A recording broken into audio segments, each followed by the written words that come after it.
خبر شامل کرتے ہیں سرائے عالمگیر سے۔ ڈاکٹر تصور حسین مرزا جنرل سیکرٹری تحصیل پریس کلب رجسٹرڈ سرائے عالمگیر کی رپورٹ کے مطابق گجرات پولیس سرکل سرائے عالمگیر کا ناجائز اسلحہ برداروں کے خلاف کریک ڈاؤن جاری، 4 ملزمان گرفتار، لاکھوں روپے مالیت کا اسلحہ اور منشیات برآمد۔ تفصیلات کے مطابق ڈی پی او گجرات مستنصر عطا باجوہ کی زیر قیادت، ڈی ایس پی سرائے عالمگیر سرکل رائے منیر احمد کی زیر نگرانی ایس ایچ او تھانہ سٹی سرائے عالمگیر شراز حیدر انسپیکٹر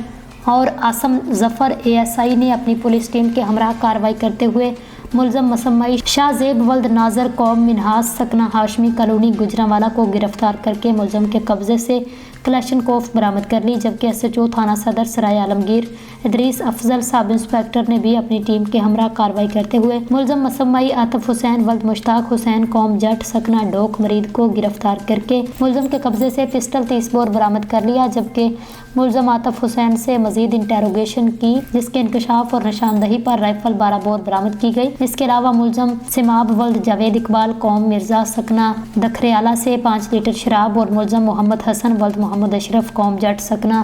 پاہروال سے بھی 5 لیٹر شراب برآمد کر لی۔ پولیس نے گرفتار ملزمان کے خلاف الگ الگ مقدمات درج کر کے مزید تفتیش شروع کر دی ہے۔